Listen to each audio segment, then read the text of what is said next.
6, 5, 4, 3, 2, 1. Face the LED. Excuse me.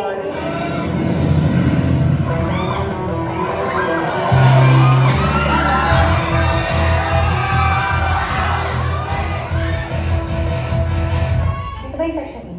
Not here. Go back to the main building. Sabi ko sa'yo. Are you deaf? Leave! Higher Value International School. Mula sa araw na to, dito na ako mag-aaral.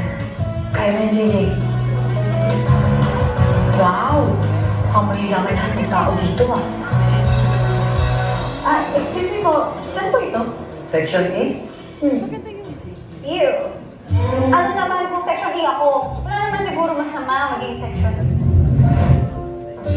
Siya ang bagong classmate niyo. Let's welcome her.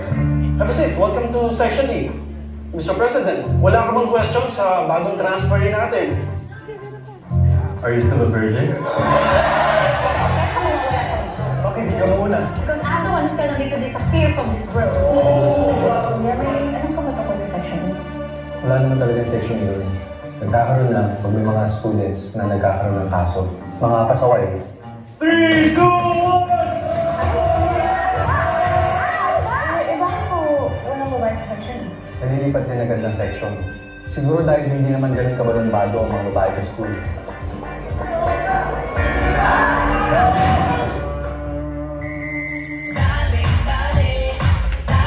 JJ, she's getting on my nerves.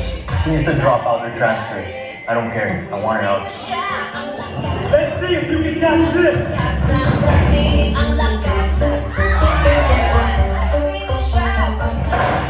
This is off limits. Ano meron dyan? May tinatago pa, no? Either you shut up, or I'll make you shut up.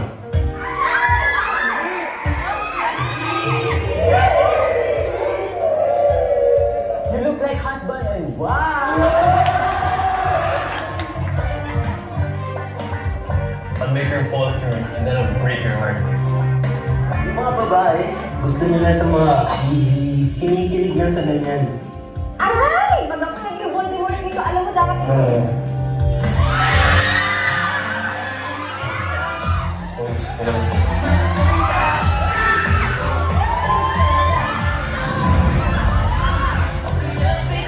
Maging knight in shining armor ka.